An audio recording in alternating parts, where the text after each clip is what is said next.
The weight of a kindly God is a fearful thing. Dune Awakening Chapter 2 is finally here, and there's a ton of changes and new things that you need to know before you jump in. Whether that convinces you to come back or not is something you can probably decide by the end of the video. There's a lot to go through, so let's get started. Let's do some housekeeping and latest news first, because there was a developer stream a couple of days ago, and I'll review the key takeaways from that first, then we'll get into the list of noteworthy changes with the release of Chapter 2, which has been moved a day earlier than initially planned, so it comes out on the 9th of September. Chapter 2's story will continue with what promises to be about 8 hours of content, fully voice acted as usual, and with a tease of a big Dune lore character making an appearance. Let's leave it at that, as I don't like spoilers. But if you're interested in the story, there's more of it coming, and it's supposedly beefy. Now this one is absolutely massive. It's probably one of the most important pain points and is getting fixed soon.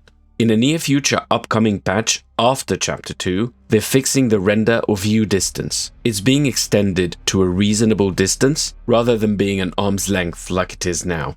And in a patch soon after, not for Chapter 2, but in a patch after that, soon we will introduce a greatly improved view distance for that. So this will mean you can spot players and Ornies early enough to be able to react, which would have a significant impact on griefing and ambushing and all sorts of dirty PvP plays. There's a new dodge animation, lance rad weapons, UI improvements all over the place, and a ton more details in the fine print. Oh, and you can pet the donkeys as requested by Co. And finally, an improved trial. It's a free weekend from the 11th to the 15th, where you won't be limited to 10 hours, you have access to the full game. The more you play, the more you can progress. And with the limitations stated previously aside, you will be able to keep your character progress and storage if you decide to buy the game. And if you do, there's no doubt that instant gaming is the best place to buy. Whether you want the base game, Deluxe, or the Ultimate Edition, you got a hefty discount on any of them. With the confidence of hundreds of thousands of positive reviews, you can't go wrong with instant gaming. PC, console, or any type of gift card or subscription, instant gaming got you covered. You can use my affiliate link you see on the screen or in the description below for amazing discounts, and you'd be helping me out too.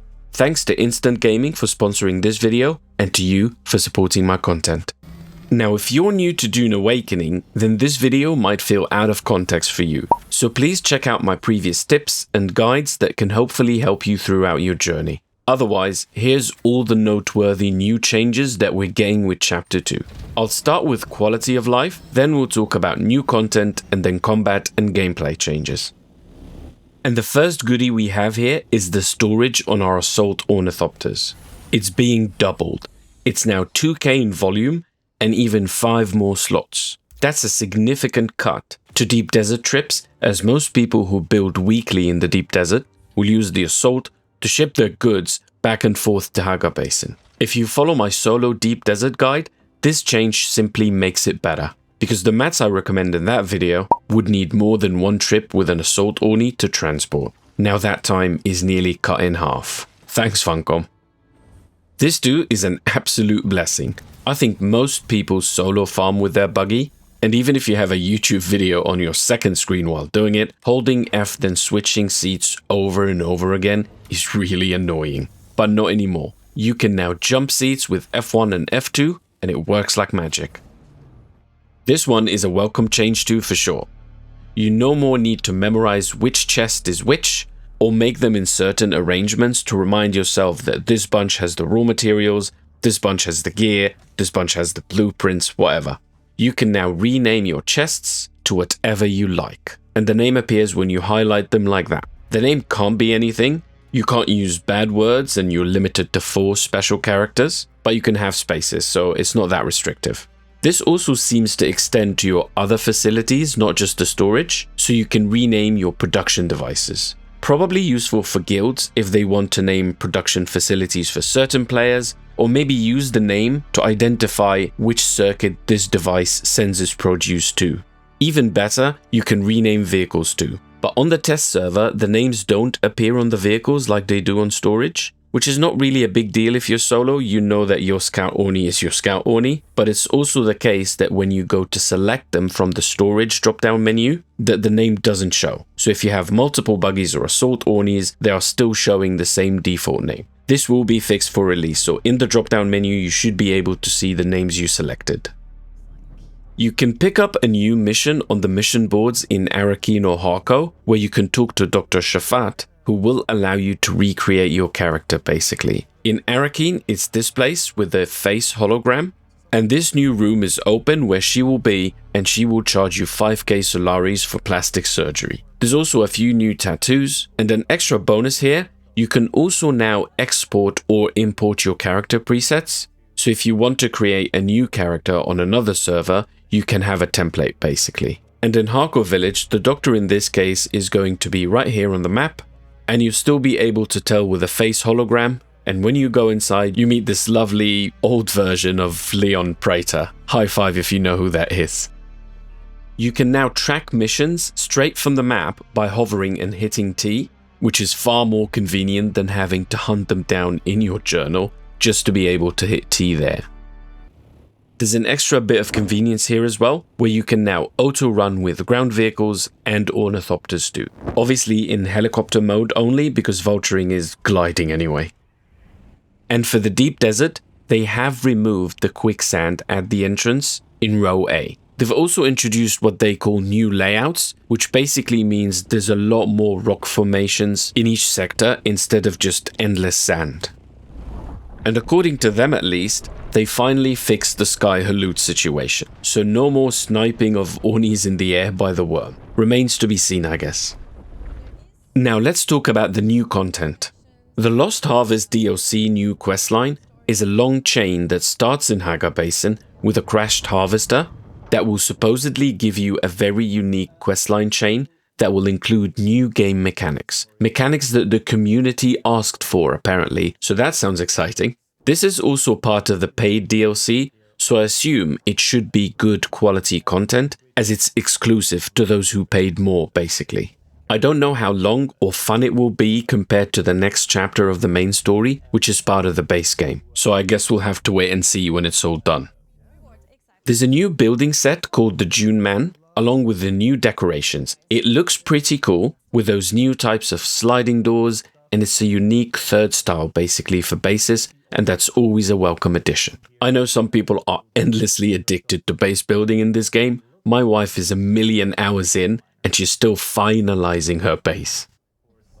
Now let's talk about the TREADWHEEL, which is part of the paid DLC. You can still trade it or buy it obviously on the exchange, but there's more to it than I initially thought. It comes in at Mark IV, and there's a 5 and a 6. It has 9 pieces with passenger, boost, scanner and storage utilities, with the inventory being the same size as the bike at 250. But looking at its stats, you can see that the TREADWHEEL has a bit less top speed compared to the sand bike, but it accelerates much faster, so it helps you escape or chase somebody. And it has significantly more armor and the lowest vibration out there and a very light grip. So it's probably meant for longer sand journeys and PvP. It's cool enough to drive backwards just as fast, and the light grip helps you switch directions without losing speed. And that would be pretty OP if you have a teammate in the backseat, as they can shoot backwards or forward based on your direction. So with the low Sky-Hulud aggro, high armor, and such combat potential, it sounds like a really good step towards no-fly zone ground combat in the deep desert, which they announced is potentially in the works. This makes the TREADWHEEL a significantly unique vehicle that outshines the sandbike. And since players can point out that this is pay to win, since it's still technically a DLC exclusive vehicle, I'm sure by the time the no-fly zone comes out, they can easily make the TREADWHEEL part of the base game, because by then it will be old enough. One of the new features is the expanded Imperial Testing Stations. Those aren't new, bigger ones, those are expansions to ones we have already, 3 of them. So when you get to the end of the testing station, or not even the end, it's more like the secret doors with a yellow light. Now those rooms will have another door that will lead you deeper underground to a new door which leads to testing station extensions. This is part of the paid DLC, so if you don't have the Ultimate or Deluxe editions, or bought the DLC, you won't be able to get through that door. We have 5 new class armor sets, and to unlock them, you have to complete the corresponding class full class quest. The armor sets will be a reward in the final quest for each class, but then once you learn them, you can craft them in the garment fabricator however many times you like. If you really hate the long quest lines, those are still obviously tradable, so you can buy them on the exchange. But then again, repairing them will be annoying, so just do the quests. In terms of power, they're just a bit weaker than tier 6, but their set bonuses are pretty unique, as they have a 7% reduction to corresponding class skill cooldowns. All the skills, not just one of them. This will obviously be significant both for convenience and for PvP clutch moments, as a second or 2 off your cooldown can make all the difference. A few more contracts are added in both Hardcore and Arrakis, including the one we mentioned earlier that lets you customize your character. There's 6 in total, and they're mainly to give some life to those social hubs, so the whole contract takes place in Hardcore or Arrakis, as opposed to sending you back to Haga Basin to do something and then come back. They're also not repeatable, they're just one-off missions, but it's safe to assume that they can add more and more of those types of quests in future patches.